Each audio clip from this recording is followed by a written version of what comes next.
Bismillahirrahmanirrahim. Assalamualaikum warahmatullahi wabarakatuh. Perkenalkan, kami dari kelompok 8 kelas 2 Madrasah Cendekia Sumedang. Tujuannya dibuatnya video ini adalah untuk memenuhi tugas fikih dengan mempresentasikan salah satu subbabnya, yaitu perbankan dan asuransi syariah. Sebelum memasuki video utama, perkenalkan, nama saya Humaira Putri Cendekia. Pada kesempatan kali ini saya ingin sedikit membahas mengenai masalah kontekstual mengenai asuransi dan juga perbankan syariah. Jadi kami telah mengulik dan juga menggali satu kasus atau berita mengenai Bank NTB Syariah. Jadi di dalam kasus Bank NTB Syariah ini terdapat suatu transaksi janggal yang diduga telah terjadi suatu audit internal yang tidak terdeteksi oleh sistem. Nah, mari kita ulik ke dalam. Jadi, kasus dugaan penggelapan dana sebesar 11,9 miliar rupiah di Bank NTB Syariah telah membuka mata kita bahwa sistem pengawasan internal di lembaga keuangan termasuk Bank Syariah itu masih saja bisa terjadi suatu kecolongan. Bayangkan saja, transaksi janggal itu telah terjadi selama 8 tahun. Sungguh waktunya sudah lama sekali, tanpa bisa terdeteksi oleh audit internal dari sistem. Ini tentunya bukan hanya soal uang saja yang dirugikan, tapi juga soal kepercayaan dari nasabah kepada bank yang terkait dengan transaksi janggal ini. Yang tentunya harus diperbaiki adalah yang tentunya fondasi utama dalam dunia perbankan, apalagi yang berbasis syariah. Tentunya audit internalnya perlu untuk diperkuat lagi.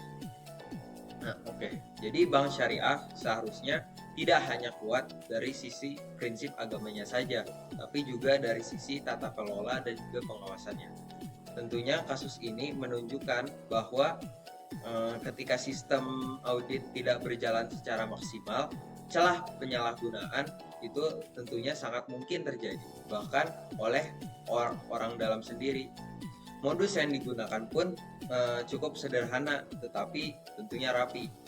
Jadi, dana nasabah yang dialihkan ke rekening pribadi ini telah terjadi secara berulang-ulang kali. Padahal Bank Syariah kan mempunyai beberapa prinsip-prinsip. Contohnya prinsip amanah, yakni bisa dipercaya. Kemudian juga prinsip transparansi dan juga keadilan. Kalau saja prinsip-prinsip ini dilanggar, bukan hanya nasabah yang rugi, tapi citra bank syariah tersebut juga secara keseluruhan bisa ikut tercoreng. Jadi pada intinya kasus ini menjadi pelajaran penting untuk kita semua bahwa teknologi audit ini perlu untuk diperkuat. Kemudian pengawasan dari bank syariah ini juga tidak boleh longgar, dan yang terpenting pula integritas para pegawai juga harus dijaga. Karena sehebat apapun sistemnya, kalau manusianya tidak amanah tetap bisa bohong. Oleh karena itu bank syariah maupun perbankan syariah harus menekankan bahwa pegawainya yang tentunya harus berintegritas, jujur, dan juga pengawasan audit yang diperketat lagi agar kasus-kasus ini bisa diminimalisir atau bahkan tidak terjadi lagi di masa depan. Apa sih definisi dari perbankan syariah? Jadi, perbankan syariah adalah perbankan yang beroperasi berdasarkan dengan prinsip-prinsip syariah Islam. Bank syariah ini melarang riba dan juga menggunakan akad seperti jual beli, bagi hasil, dan juga sewa. Dan ada sebuah fun fact loh tentang perbankan syariah pertama yang ada di Indonesia. Jadi, perbankan syariah yang pertama di Indonesia adalah Bank Muamalat Indonesia, atau disingkat menjadi BMI, dan didirikan pada tahun 1991. Untuk dalil dari perbankan syariah, Allah Subhanahu wa Ta'ala telah berfirman dalam Al-Qur'annya, tepatnya di surat Al-Baqarah ayat 275 yang berbunyi, A'udzubillahi minasyaitonirrajim, Bismillahirrahmanirrahim, Yamhaqullahu riba wa yurbis shadaqat, wallahu la yuhibbu kulla kafarin asim. Yang berarti bahwasanya Allah menghilangkan keberkahan dari riba dan menyuburkan sedekah. Dan Allah tidak menyukai setiap orang yang sangat kufur lagi bergelimang dosa. Jadi saya akan menjelaskan sedikit mengenai rukun bank syariah. Jadi sebenarnya objek atau subjek apa saja sih yang diperlukan agar suatu bank syariah ini bisa berjalan Oke, jadi yang pertama itu ada yang namanya al-aqidain atau pihak-pihak yang berakad. Nah, apa sih pihak-pihak yang berakad ini? Yakni adalah kedua belah pihak yang melakukan akad, yakni adalah nasabah dan juga bank syariah. Jadi si nasabah ini berinteraksi dengan bank syariah maupun sebaliknya.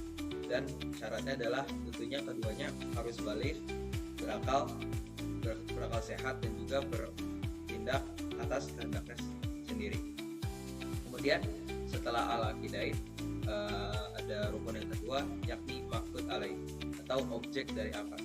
Jadi objek yang diperlukan dalam suatu bank syariah itu bisa berupa dana atau uang, kemudian bisa berupa barang maupun jasa.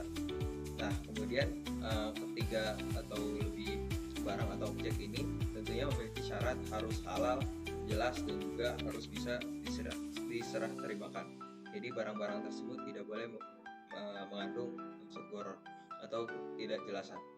Kemudian ada rukun yakni siwat atau bisa kita sebut dengan ijab dan qabul.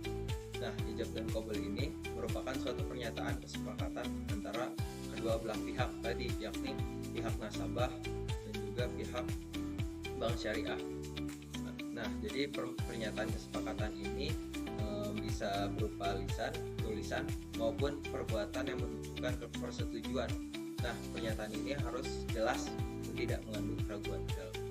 Kemudian yang terakhir, yakni akadnya itu sesuai dengan syariah. Jadi bentuk akadnya itu harus sesuai dengan syariat. Contohnya itu bisa berupa murabahah atau jual beli dengan margin keuntungan. Kemudian ada mudharabah, yakni bagi hasil antara pemilik modal dan pengelola. Kemudian ada musyarakah, yakni kerjasama modal. Dan keempat ada ijarah atau ijarah, yakni sewa menyewa dan juga akad syariat. Syarat bank syariah.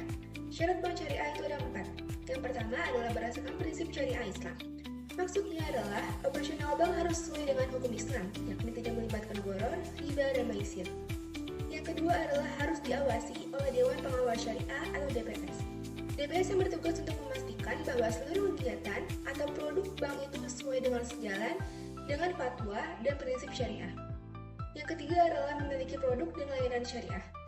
Memiliki produk-produk seperti mudharabah, musyarakah, murabahah, ijarah, dan lain-lain. Dan yang terakhir adalah pengelolaan dana halal. Nah, dengan mempelajari apa itu bank syariah, kita bisa mendapatkan beberapa manfaat. Yang pertama, kita bisa mendapatkan pemahaman secara mendalam tentang sistem ekonomi alternatif yang berlandaskan pada prinsip-prinsip syariah Islam. Karena sistem ini menawarkan model ekonomi yang melarang riba, gharar, dan maisir. Lalu manfaat yang kedua adalah dapat mendorong inklusi keuangan dan pengembangan produk inovatif. Bank syariah berpotensi untuk mendorong pembangunan berkelanjutan.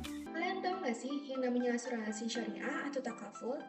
Jadi, asuransi syariah atau takaful ini adalah sistem asuransi berdasarkan prinsip saling menanggung dan membantu yang sesuai dengan syariah Islam, yakni menghindari riba, gharar, dan maisir. Dalilnya ada dalam surat Al-Maidah ayat 2 yang bunyinya, Bismillahirrahmanirrahim, wa ta'awanu 'alal birri wat taqwa wa la ta'awanu 'alal itsmi wal 'udwani wattaqullaha innallaha syadidul 'iqab. Yang artinya adalah, dan tolong menolonglah kamu dalam mengerjakan kebajikan dan takwa, dan jangan tolong menolonglah kamu dalam berbuat dosa dan pelanggaran. Syariah itu ada 3. Yang pertama ada akid, yang kedua ada maqtud alaih, dan yang ketiga adalah ijab qabul. Akid adalah pihak yang terlibat dalam transaksi, baik pemberi informasi maupun penerima hak. Pihak-pihak yang terlibat tersebut harus memiliki kemampuan, pengetahuan, dan hak atas objek asuransi. Maqtud alaih adalah objek asuransi berupa barang atau harta yang harus halal, jelas, dapat diserah terimakan, dan sesuai dengan prinsip Islam. Dan ijab qabul adalah kesepakatan antara kedua belah pihak, diucapkan secara jelas dan berurutan, disertai persetujuan dari kedua pihak. Terdapat 4 syarat yang harus dipenuhi, yaitu yang pertama adalah pihak-pihak yang terlibat sudah harus mencapai usia dewasa atau usia balik menurut Islam. Dan yang kedua, calon yang harus memiliki akal sehat atau dapat membuat keputusan secara rasional. Dan yang ketiga adalah bebas berkehendak, di mana transaksi asuransi syariah yang dilakukan harus dilakukan secara sukarela dan tidak ada paksaan dari pihak lain. Dan yang terakhir adalah asuransi syariah harus dilakukan tanpa adanya 3 unsur ini. Yang pertama adalah riba atau bunga, gharar atau ketidakjelasan, dan yang terakhir adalah maisir atau perjudian. Oke, kemudian saya ingin membahas mengenai manfaat mempelajari asuransi syariah. Jadi kira-kira asuransi syariah ini penerapannya dalam kehidupan ini bisa mengakibatkan manfaat seperti apa? Jadi tentunya asuransi syariah ini kita tidak bisa pandang sebelah mata dan memiliki manfaat-manfaat yang sangat besar dalam kehidupan. Jadi manfaat yang pertama adalah untuk menyediakan suatu alternatif asuransi yang didasarkan pada konsep ta'awun. Nah, konsep ta'awun ini apa? Yakni adalah konsep tolong menolong dan juga tabarruk atau donasi antar sesama manusia atau antar peserta. Kemudian juga memahami bagaimana cara mengelola risiko secara syariah dan menemukan ketenangan batin dalam melindungi diri dan keluarga mereka. Kemudian yang ketiga adalah untuk memberikan wawasan tentang sistem perlindungan finansial yang sesuai dengan prinsip syariah. Jadi tentunya asuransi syariah ini sudah berkiblat kepada konsep ta'awun dan juga tabarruk yang tentunya sudah cukup sesuai dengan syariat agama Islam. Baik, jadi kesimpulan dari apa saja yang baru saja saya, Abian, dan juga Gaye sampaikan tentang perbankan dan asuransi syariah adalah bahwasanya perbankan syariah dan juga asuransi syariah adalah sistem keuangan Islam yang menawarkan alternatif etis, di mana perbankan syariah yang melarang riba atau bunga, ukuran atau ketidakjelasan, dan juga maisir atau perjudian, serta mendorong keadilan. Dan asuransi syariah atau tafakkur adalah sistem tolong-menolong yang sesuai dengan syariah, di mana keduanya bertujuan untuk menciptakan sistem ekonomi keuangan yang lebih adil dan berkelanjutan. Mari kita dukung perbankan syariah untuk membangun ekonomi yang lebih adil dan berkelanjutan. Dengan memilih perbankan syariah, kita tidak hanya bertransaksi secara halal, tetapi juga turut berkontribusi pada sistem keuangan yang mengutamakan kemitraan, transparansi, dan kesejahteraan bersama. Mungkin sekian saja pembahasan kami mengenai asuransi dan juga perbankan syariah. Terima kasih atas perhatiannya. Wabillahi taufiq wal hidayah. Wassalamualaikum warahmatullahi wabarakatuh.